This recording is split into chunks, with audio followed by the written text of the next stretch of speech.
Bonjour 180. Est-ce que vous allez bien? Oui, super. Je m'appelle David Chouinard, je suis un des pasteurs ici. Je suis content de vous accueillir. On est dans la série J'aime Québec, on aime notre ville. Est-ce que vous êtes d'accord? Est-ce que vous aimez Québec? Oui, en tout cas, je pense que ça peut être plus convaincant que ça. Hein? Est-ce qu'il y en a qui aiment Québec ici? Oui, OK, super. C'est bien ça, c'est bien. C'est ça, on continue la série J'aime Québec. On est à la 2e ce matin. On a vu la semaine passée le sujet sur la division que l'on fait entre le sacré et le séculier. On discutait de cette tendance que l'on a des fois en tant que croyant, que de séparer le sacré du séculier et finalement de dire que certaines choses sont mauvaises, d'autres choses sont bonnes. Aujourd'hui, on va continuer toujours dans cette série sur un autre thème. Juste avant que j'aborde les questions de ce thème-là, je voulais saisir l'occasion de souhaiter bonne fête aux mamans. Jérémy l'a déjà fait tantôt, mais je voulais faire un solo de bonne fête. Non, c'est pas vrai. C'est pas vrai. Mais j'aimerais ça que les mamans se lèvent, s'il vous plaît. Levez-vous, là. Tout le monde est assis, sauf les mamans. Levez-vous. Je sais que c'est gênant, puis les lumières sont un petit peu fermées, puis c'est correct. Mais je veux profiter de l'occasion pendant que vous êtes debout. Je veux prier pour vous, pour que Dieu vous bénisse, pour que Dieu vous accompagne. Vous avez un de ces rôles dans la vie que Dieu vous a confié, qui est extrêmement important. Quelle que soit la grandeur des hommes, que ce soit des hommes d'État, que ce soit des hommes ou des femmes, peu importe quelle soit la grandeur dans le statut social qu'ils ont, ces gens-là ont eu une maman qui les a élevés, qui a pris soin d'eux.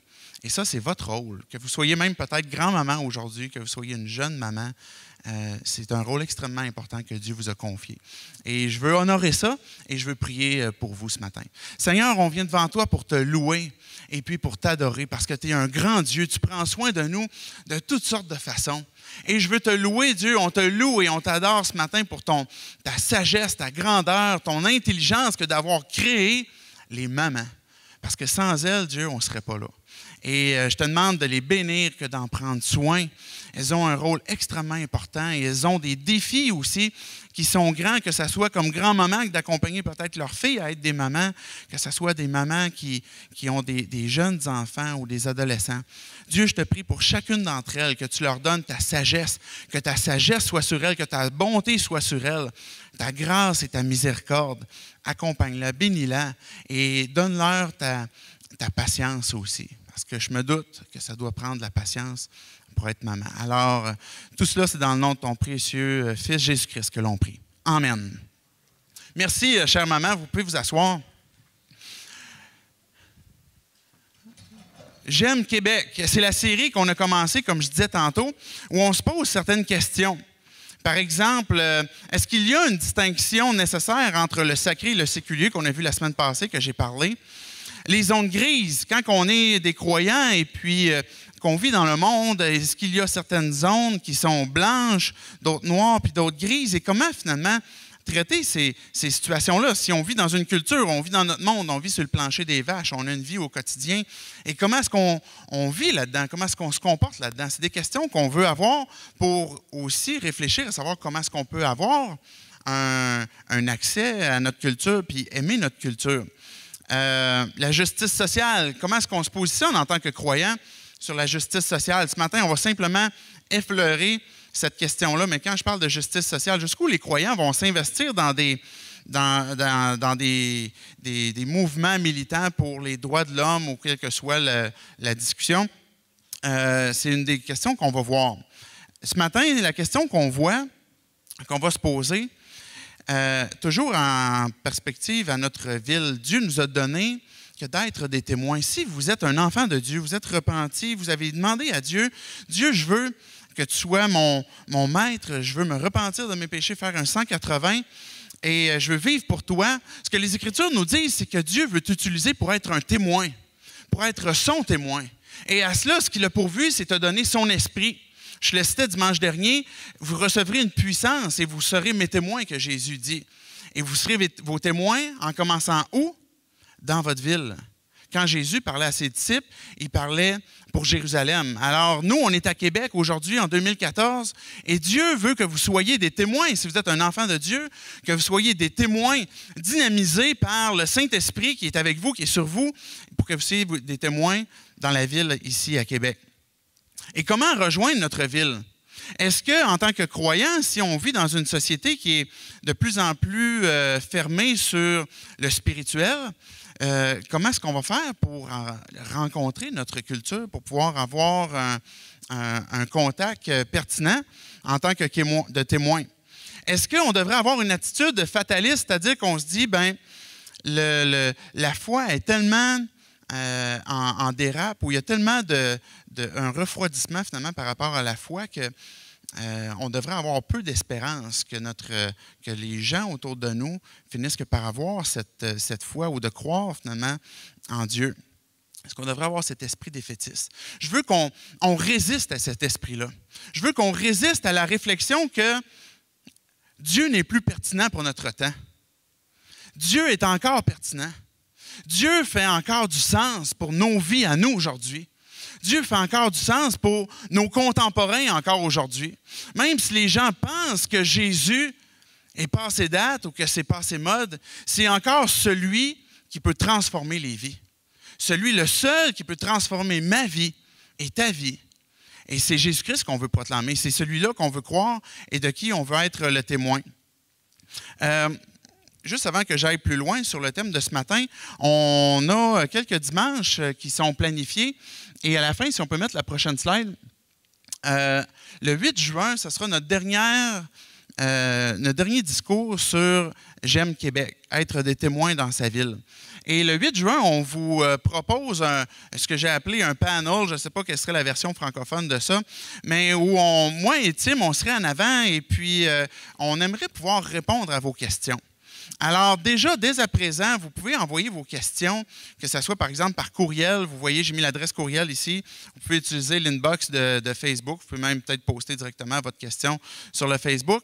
Mais l'idée qu'on veut faire, c'est peut-être que vous avez des questions. Comment est-ce que ça s'adresse à moi, par exemple, en tant que croyant, tel sujet, tel domaine, pour être un témoin aujourd'hui pertinent dans ma ville. Donc, on aimerait solliciter vos questions, que vous nous les donniez, qu'on ait le temps de réfléchir et de cogiter pour que le 8 juin, on fasse un dimanche spécial où on aimerait prendre du temps avec vous et apporter des réponses comme ça aux questions que vous aurez déjà préalablement apportées.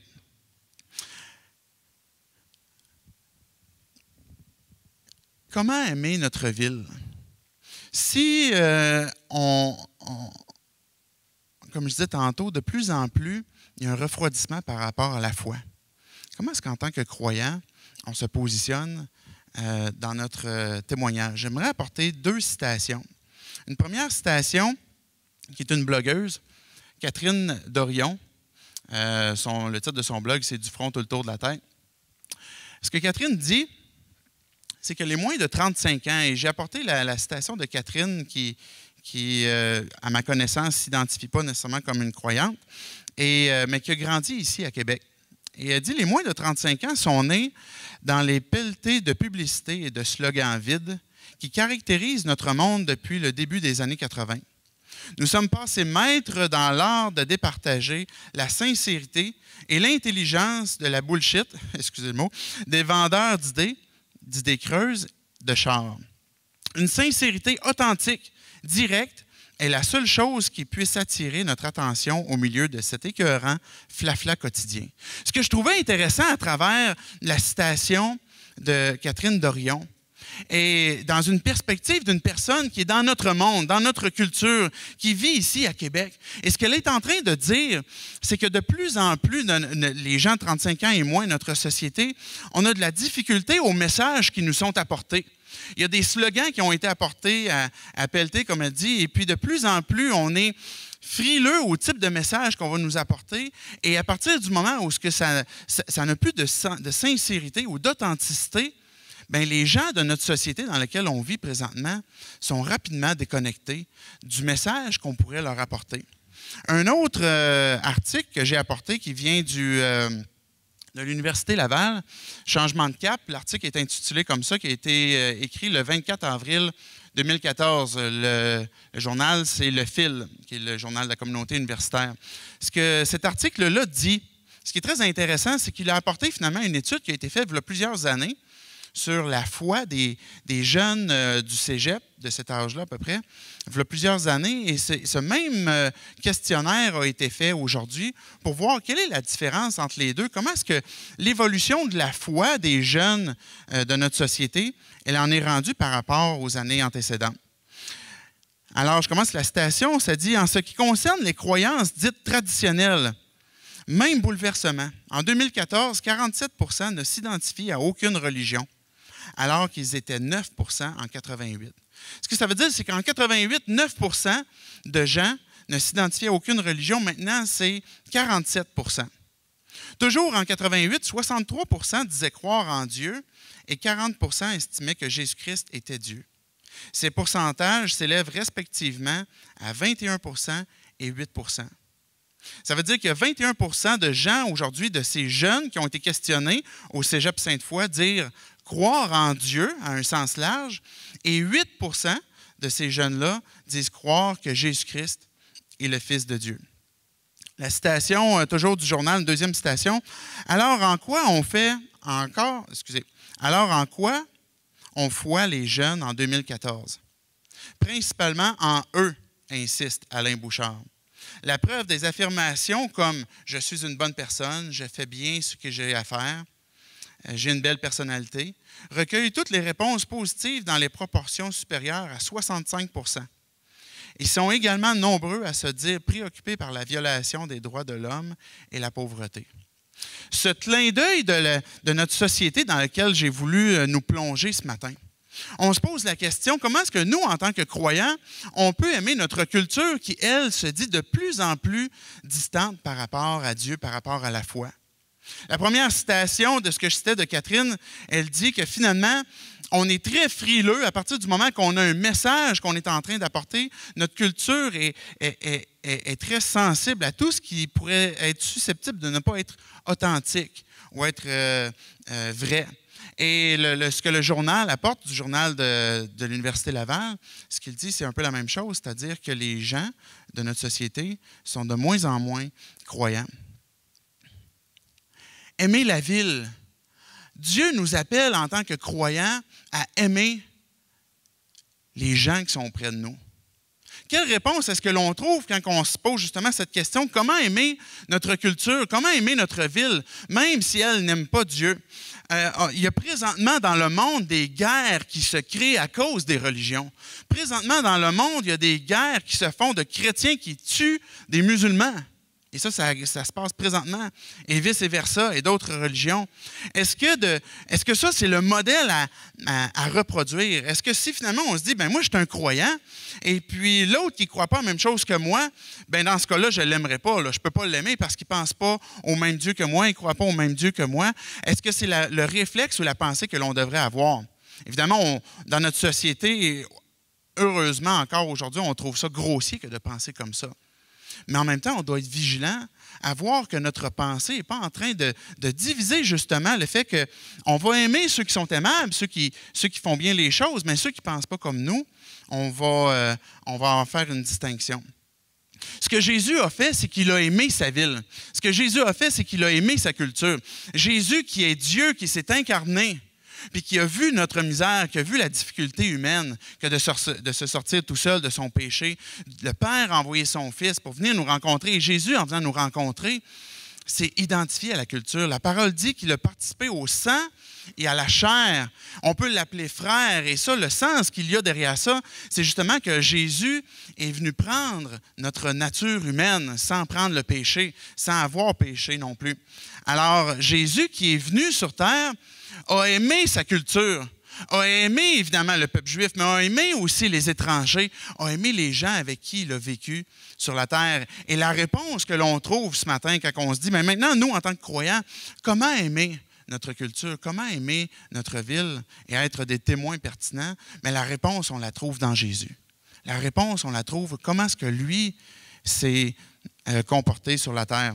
Et quand on pense à Jésus, vous allez peut-être vous dire, ben oui, je crois en Jésus, et puis je le vois, je suis capable de le lire dans la Bible, mais ça fait quand même 2000 ans de ça. Est-ce que c'est la culture, le temps n'a pas changé? Est-ce qu'il me semble que le contexte n'a pas changé?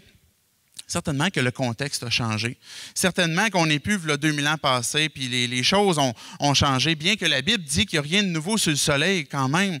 Mais même si le contexte a changé, ce que Jésus a appliqué, ce que Jésus a enseigné, ce que Jésus a vécu, est encore vrai, est encore applicable.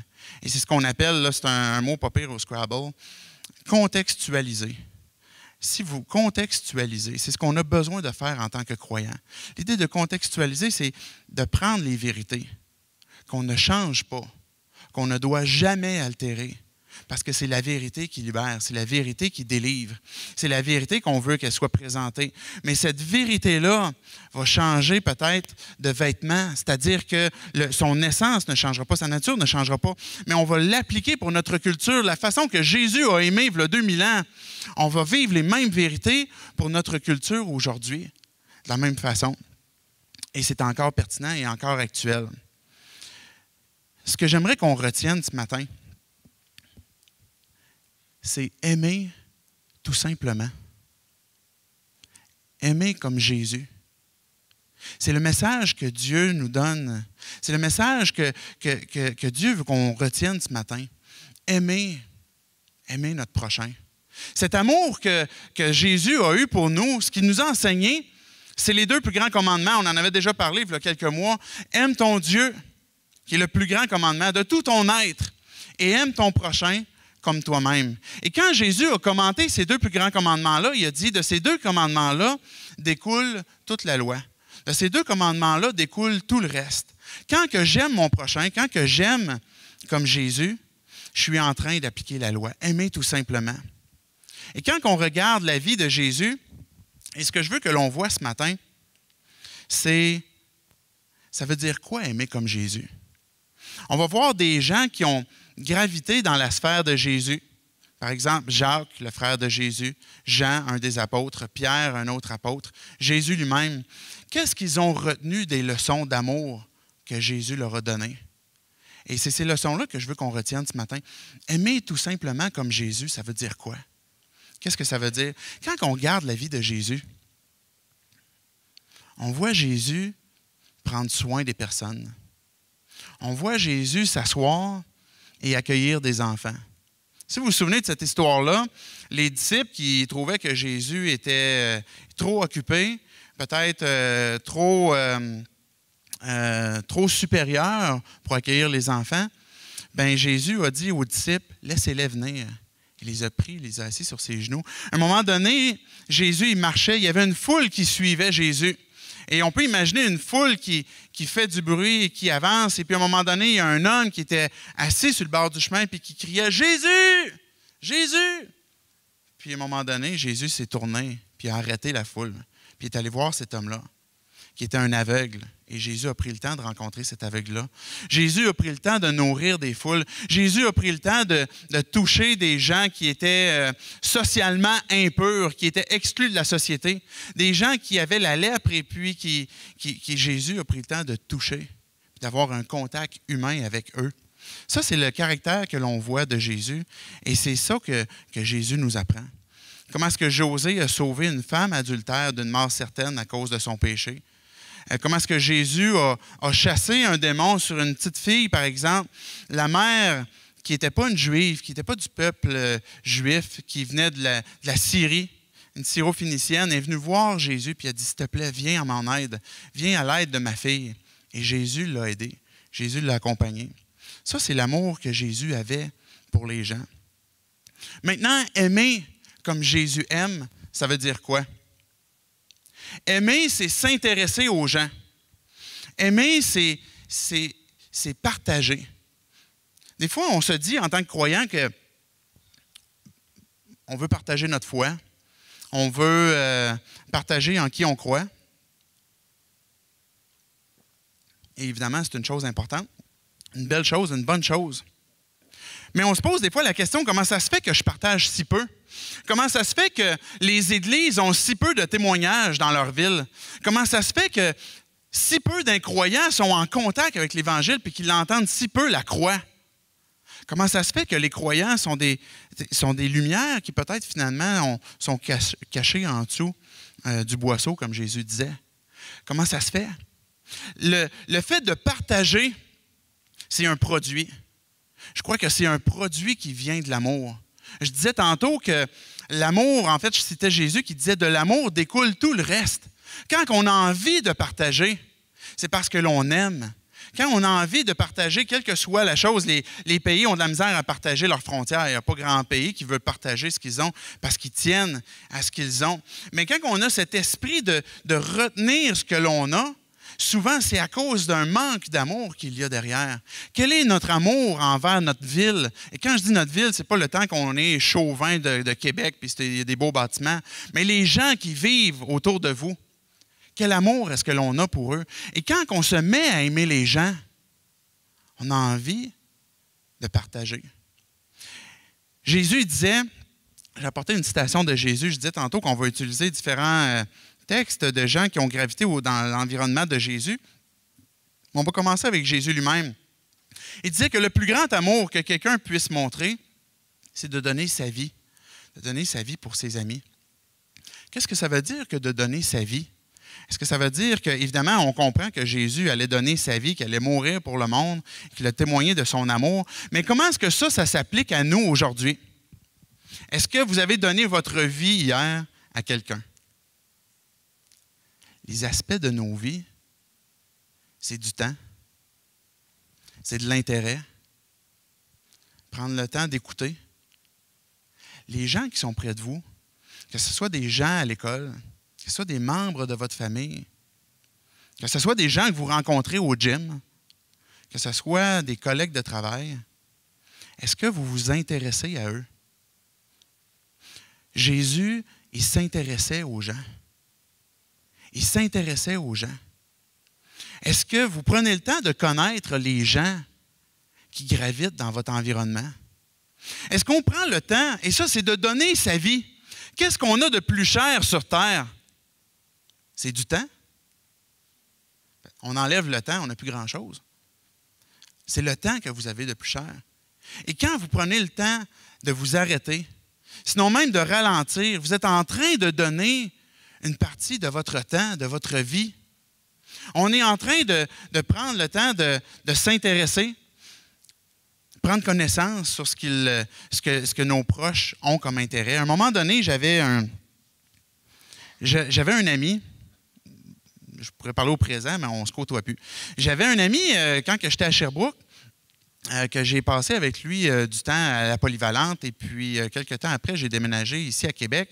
Et quelques années après que je sois ici à Québec, cet ami-là a repris contact avec moi. Puis il me dit « Hey David », il m'appelle. Je n'avais aucune idée comment il avait réussi à trouver mon numéro de téléphone. Ça faisait des années qu'on s'était vus. Il réussit à m'appeler et puis « Hey David, qu'est-ce que tu en penses qu'on pourrait se revoir et puis passer du temps ensemble? » Et puis moi, j'étais vraiment content. J'étais vraiment... en tout cas, c'est ça, j'étais content de voir le temps qu'il a pris pour retrouver mon numéro et puis dire « Ben, je vais monter à Québec, on va prendre du temps ensemble. » Fait que finalement, on sédule une date et puis il vient me voir. Puis je le vois arriver, puis il arrive avec une chemise, une cravate. Et puis ça, c'était pas l'ami que j'avais côtoyé. Je me disais, comment ça, avec sa chemise et sa cravate, venait me voir? Puis avec un autre ami. Fait qu'il y a une autre personne que je connaissais pas. Fait que là, « Hey David, comment ça va? » Blablabla. Fait que, on peut s'asseoir un peu? Fait que là, on s'assoit. Et là, qu'est-ce que je découvre pas? Il y avait quelque chose à me vendre. Il y avait quelque chose à me vendre. Et puis là, je me souviens plus c'était quoi la chose qu'il voulait me vendre. Là.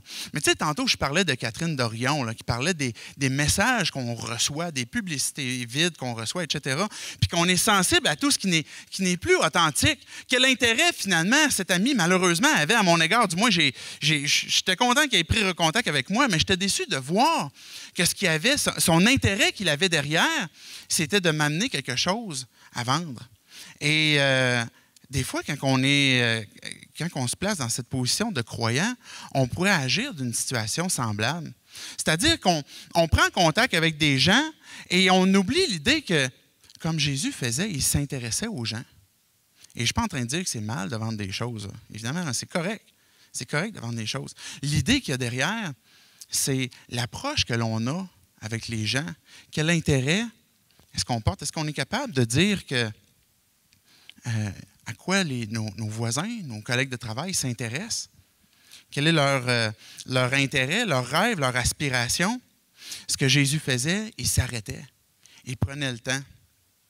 Quand que le Samaritain, vous connaissez l'histoire du bon Samaritain, bien, quand que cet homme-là qui a été blessé, puis qui a été laissé presque pour mort sur le chemin, il y a des gens qui ont passé, puis ils n'ont pas donné une seconde de leur temps. Le texte dit qu'ils l'ont évité. Et cette histoire-là, c'est Jésus qui nous la conte. Jésus nous conte cette histoire-là pour répondre à la question, bien, Jésus, tu nous dis d'aimer mon prochain, c'est qui mon prochain? Et là, Jésus arrive au Samaritain et puis qui dit, bien, cet homme-là, qui finalement, naturellement, à cause de sa culture, n'est pas un ami de l'homme qui est blessé là, mais il a pris le temps de s'arrêter. Et ça lui a coûté du temps. Ça lui a coûté de l'argent. Il a pris le temps de penser les blessures. Il a pris le temps de monter cet homme-là sur son âne ou son cheval, je pense que c'était l'âne, et puis il l'a amené à l'hôtel, puis il a payé même les dépenses pour que l'hôtelier puisse en prendre soin. Ça, c'est l'intérêt que Jésus nous a montré à prendre soin, de partager, de prendre soin.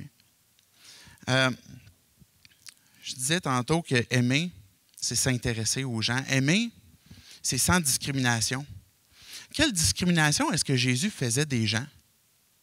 Avec qui est-ce qu'il ne voulait pas s'asseoir? Avec qui est-ce qu'il ne voulait pas prendre du temps? Jésus aimait prendre le temps avec n'importe qui. Puis on pourrait dire, même les pharisiens ne voulaient pas prendre du temps avec eux. Mais même ces gens-là, Jésus les aimait. Même les gens qui ont crucifié Jésus, Jésus les aimait. Il était sur la croix, puis il les regardait, puis il disait, « Père, pardonne-leur, car ils ne savent ce qu'ils font. » Jésus aimait sans discrimination. Et ça, c'est le défi que Dieu nous lance ce matin.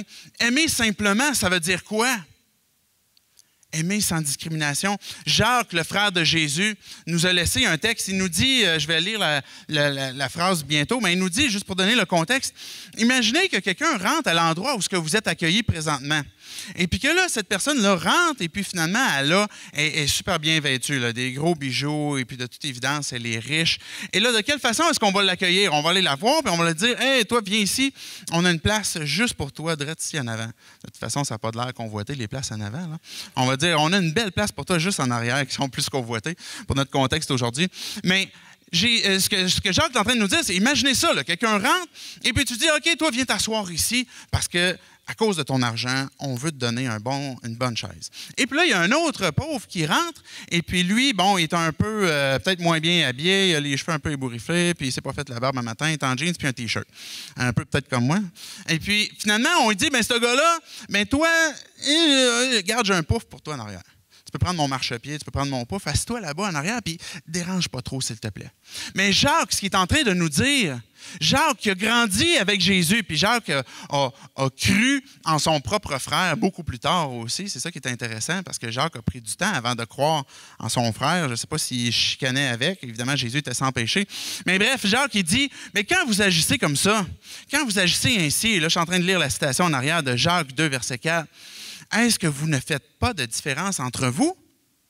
Est-ce que vous ne jugez pas avec un cœur mauvais? Quand vous faites de la discrimination comme ça et que vous êtes en train de départager des groupes de société, tel groupe dans notre société, et puis là, on ajoute ça dans notre ville aujourd'hui. Aujourd'hui, dans notre société, il y en a de toutes sortes de groupes. Et là, on se dit, oui, mais tel groupe, on ne va pas les rejoindre, on ne va pas s'asseoir avec eux. Il ne faudrait pas trop leur parler. Jacques est en train de dire, vous agissez avec un cœur mauvais. Et si vous dites, mais ces gens-là, c'est des bonnes personnes, on veut s'assurer de les rejoindre, on est en train d'agir avec discrimination. Jésus gravitait dans les marges de la société. Jésus a aimé tous les gens sans discrimination. Il a aimé s'asseoir avec les gens de mauvaise compagnie. Jésus n'a pas choisi, évidemment, de pécher. Mais on l'identifiait comme un mangeur et un buveur, ami des pécheurs, et il a aimé sans discrimination. Pour nous, aujourd'hui, ça veut dire quoi? Est-ce qu'on fait un tri des gens que l'on veut aimer? Simplement, aimer tout simplement, sur la base peut-être de leur orientation sexuelle. Ces groupes-là, on ne veut pas les aimer. Ou est-ce qu'on va les aimer? Est-ce que ça veut dire qu'à partir du moment qu'on aime un groupe, qu'on est en train de tout approuver et tout bénir ce qu'ils font? Jésus a aimé sans discrimination. Jésus, en aimant, il a pu partager. Est-ce qu'on va dire, même si on imaginait les pires que notre société puisse avoir, que ce soit des gens qui ont fait des crimes, est-ce que ces gens-là, on va dire, on ne veut pas les aimer? Jésus les a aimés. Fait que ce soit des voleurs, des menteurs, des meurtriers, des marginaux, des prostituées, des personnes âgées, des hipsters même, peu importe quel serait le style, quel serait leur âge, Jésus ne faisait aucune discrimination. Aimer simplement, c'est d'aimer en partageant. Aimer tout simplement, c'est d'aimer sans discrimination. Aimer comme Jésus, c'est aimer de façon tangible.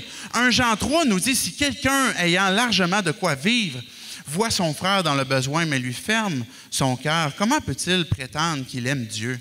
Mes enfants, n'aimons pas seulement en parole, ni avec de beaux discours, mais faisons preuve d'un véritable amour qui se manifeste par des actions, par des actes. Aimons pas uniquement en parole, mais en action. Et ça, c'est Jean. On l'appelle Jean, l'apôtre de l'amour. Mais Jean avait compris que c'est pas tout que de dire à quelqu'un, mais tu sais, que Dieu te bénisse, puis j'espère que ça va bien aller pour toi. Mais d'aimer concrètement, de prendre le temps de s'arrêter. Qu'est-ce que je peux faire pour toi? Comment est-ce que je peux prier pour toi? Peut-être que la personne avec qui vous êtes en contact ne sera pas ouverte tout de suite à savoir comment est-ce que vous pouvez prier pour elle. Mais comment est-ce que vous pouvez l'accompagner? Lui faire du bien. L'aimer sans discrimination. L'aimer en prenant le temps. L'aimer de façon tangible. Est-ce que vous pourrez aujourd'hui, puis aujourd'hui c'est un petit peu plus facile peut-être, parce qu'on va dire que c'est la fête des mères, ça va être facile d'aimer de façon tangible, parce qu'en partant d'ici, j'avais planifié d'aller acheter des fleurs. Je vais donner ça à ma mère, puis je vais avoir fait ce que le pasteur a dit, qu'il fallait aimer de façon tangible. Mais mettons qu'on se transpose à demain. Comment est-ce qu'on va pouvoir aimer de façon tangible? Comment est-ce que vous allez aimer de façon vraie, pratique? Jésus, quand il marchait sur la terre, il s'arrêtait devant les gens. Il était intéressé à leurs besoins physiques, émotionnels et spirituels aussi. Ça, c'était l'intérêt que Jésus portait. Et je conclue avec un dernier texte. Aimer, c'est s'arrêter. J'en ai parlé tantôt. C'est s'arrêter. Certainement, quand on s'intéresse, on prend le temps aussi de s'arrêter. Et puis, Pierre, à un moment donné, acte 3, Pierre et Jean étaient en train de s'en aller au temple. Il y avait un homme qui était là, un boiteux. Et les gens qui rentraient, ce boiteux-là, il mendiait. Les gens passaient tout droit. Ils ne le voyaient pas. Et Pierre et Jean fixèrent les yeux sur lui. Et Pierre lui dit, « Regarde-nous. » Prendre le temps de regarder. Pierre, il demande, « Regarde-nous. » Et Pierre lui dit, « Je n'ai pas rien à te donner. Je n'ai pas argent ni or. Mais ce que je te donne, je te le donne au nom du Seigneur Jésus-Christ. » Il lui prend la main. Il dit, « Lève-toi et marche. » Cet homme-là a été guéri. Pierre, qui a gravité aussi dans le cercle de Jésus, a appris que Jésus, quand il marchait sur terre, il s'arrêtait. Il regardait les gens. Il s'intéressait aux gens. C'est le défi que Jésus est en train de nous donner ce matin. D'aimer sans discrimination. Comment est-ce qu'on va vivre ça aujourd'hui? Pour qui est-ce que vous allez vous arrêter cette semaine? Qui, cette semaine, est-ce que vous allez prendre le temps de regarder et de lui poser des questions pour vous intéresser et aimer tout simplement? Et vous savez, quand il y a cette relation qui s'établit, une relation de cœur, une relation qui s'établit avec des gens qui partagent peut-être pas la même foi que vous, mais qu'il peut y avoir une relation qui s'établit et un amour sincère de votre cœur envers lui, mais il y a aussi un accès qui s'ouvre à écouter la sincérité, l'authenticité du message pour lequel vous vivez, pour lequel vous vous identifiez aussi. Et ce matin, je veux conclure avec cette histoire-là. Les musiciens, vous pouvez commencer. On va terminer avec un chant. Mais cette histoire-là, c'est l'histoire qui est arrivée à Jésus. Il avait été invité par un pharisien, Simon. Et puis, Simon, il avait fait un beau banquet. Il avait invité Jésus et puis il mangeait à table. Puis à un moment donné, il y a une femme prostituée qui est arrivée près de Jésus, près de ses pieds. Puis cette femme-là était triste. Son cœur était touché, était bouleversé. Le texte ne dit pas pourquoi, mais ce que je suis convaincu, c'est parce qu'elle avait déjà vu Jésus. Elle avait déjà vu Jésus s'intéresser aux gens. Elle avait déjà vu Jésus s'arrêter, prendre soin des gens. Elle avait déjà entendu Jésus aussi proclamer qu'il était là pour apporter la vie, pour les délivrer. Mais cette femme-là, quand elle est arrivée près des pieds de Jésus, elle pleurait. Elle a pleuré sur les pieds de Jésus. Et avec ses larmes, avec ses cheveux, elle a lavé les pieds. Puis après ça, elle a pris un parfum. Un parfum qui coûtait cher. On imagine que c'était une femme qui était dans une circonstance de vie qui ne lui permettait pas d'avoir de grandes dépenses. Et elle a pris ce parfum-là et elle l'a mis sur les pieds de Jésus. Parce qu'elle aimait Jésus. Simon qui était là, qui était le pharisien, il regardait ça et s'est dit, sûrement que Jésus, il n'a rien compris, là. Dans le fond, il dit qu'il était un prophète, mais s'il était réellement un prophète, il aurait compris que cette femme-là, c'était une prostituée. Jésus, qui aimait sans discrimination, a compris les paroles qui étaient dans le cœur de Simon. Il a dit, Simon, quand je suis rentré ici, tu ne m'as pas donné rien pour laver mes pieds. Et elle a pleuré sur mes pieds. Simon, tu ne m'as rien donné pour essuyer les pieds, pour me laver aussi. Et elle l'a fait avec ses cheveux. Simon, quand je suis venu ici, tu ne m'as même pas mis d'huile sur ma tête, qui était une coutume avec des maîtres, avec des rabbins, et puis tu n'as pas mis d'huile, tu ne m'as pas parfumé sur ma tête, mais elle a mis le parfum sur mes pieds. Puis là, Jésus a dit à Simon, excusez qu'il n'est pas la même personne, hein, Simon-Pierre, c'est pas le même personnage. Elle a dit à Simon, Jésus qui dit, imagine deux hommes. Il y en a un qui doit 150 pièces d'argent, puis l'autre, il doit 50 pièces. Et le créancier, il dit, je vous libère de votre dette, les deux. Lequel des deux, Simon, tu penses qu'il va aimer le plus? Mais celui à qui la plus grande dette a été remise. Jésus a dit, c'est ça. Cette femme-là, lui a été beaucoup pardonnée. lui a été beaucoup pardonné. Et c'est pour ça qu'elle aime beaucoup. Cette femme-là est le résultat de l'amour concret, de l'amour sincère que Jésus avait pour les gens. Et cet amour que Jésus avait a créé un accès, une ouverture pour que les gens puissent venir à lui. Le défi qu'on se donne, le défi que Dieu nous donne, qu'on ait cet amour semblable à ce que Jésus avait, que les gens de toutes sortes de vies, qui viennent de loin ou de moins loin, puissent toujours avoir accès à vous, qu'ils soient toujours capables de venir vous voir. Dire, j'aimerais ça en entendre plus. J'aimerais ça qu'on passe du temps ensemble. Ayez cette ouverture, ce que Jésus nous a montré, qui nous a enseigné. Ce matin, tu es peut-être ici et tu te dis, ben moi, je ne me l'ai pas approprié, cet amour-là. Juste que tu ressortes avec cette pensée. Que si tu n'es pas croyant maintenant, je veux que tu saches que Dieu t'aime. Même si tu ne crois pas en lui, Dieu, il t'aime. Et c'est son amour qui veut te révéler. Comme je disais tantôt, Jésus s'est intéressé aux besoins des gens, tant physiques, émotionnels que spirituels.